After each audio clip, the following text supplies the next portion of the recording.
ini kita akan membahas mengenai pengertian HAM dan contoh pelanggaran. HAM, aku yakin kalau di Indonesia kan HAM itu adalah hak untuk yang bergerak. Saat kamu mau ditanya untuk melakukan apa, itulah hak kepribadian sendiri. Bukannya HAM itu hak dasar universal yang melekat pada diri kamu sejak lahir. HAM itu apa yang dijamin konstitusi dan disebutkan di konstitusi.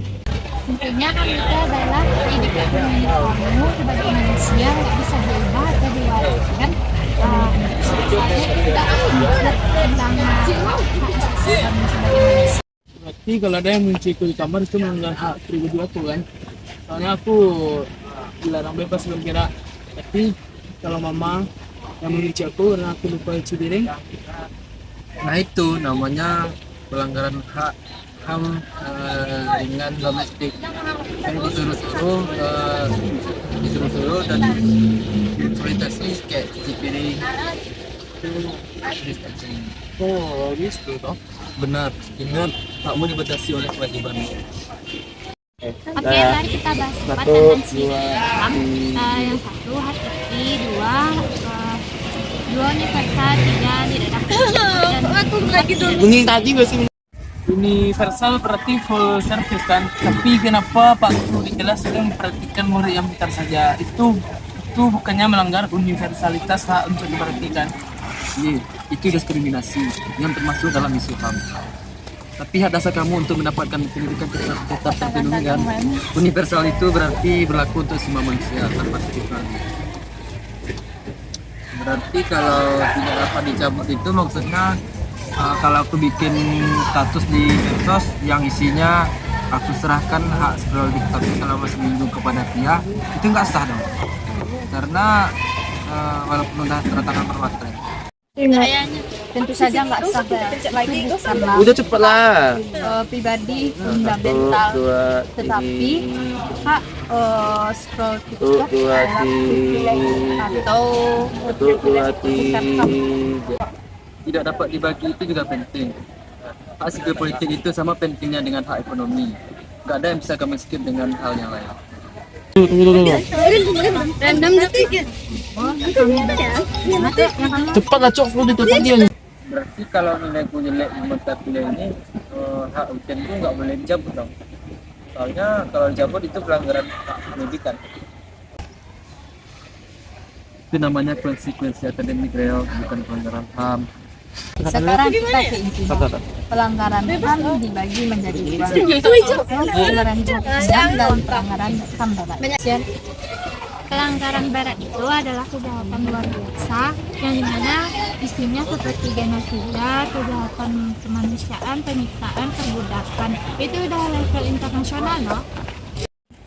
Jadi kalau aku nggak sengaja menghancurkan semut itu termasuk genosida semut lah.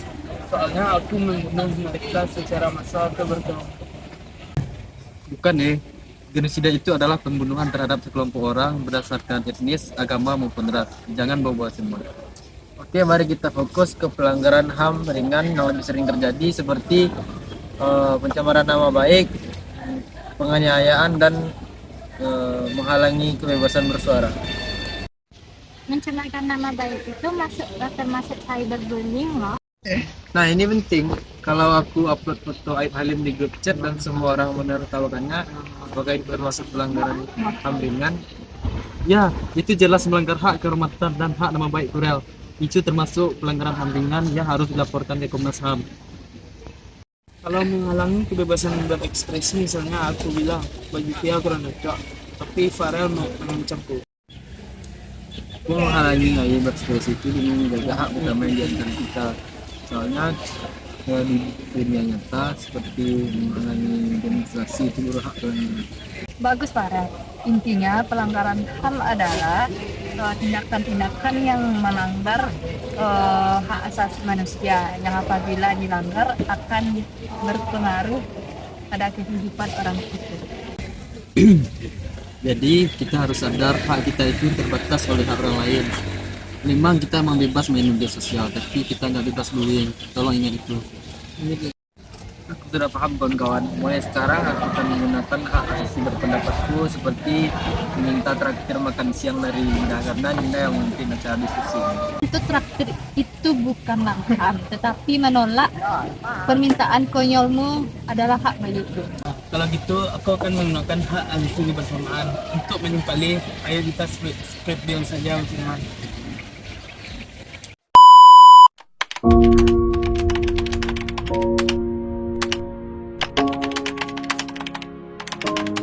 Saya sebagai Kepala Negara Republik Indonesia mengakui bahwa pelanggaran hak asasi manusia yang berat memang terjadi di berbagai peristiwa.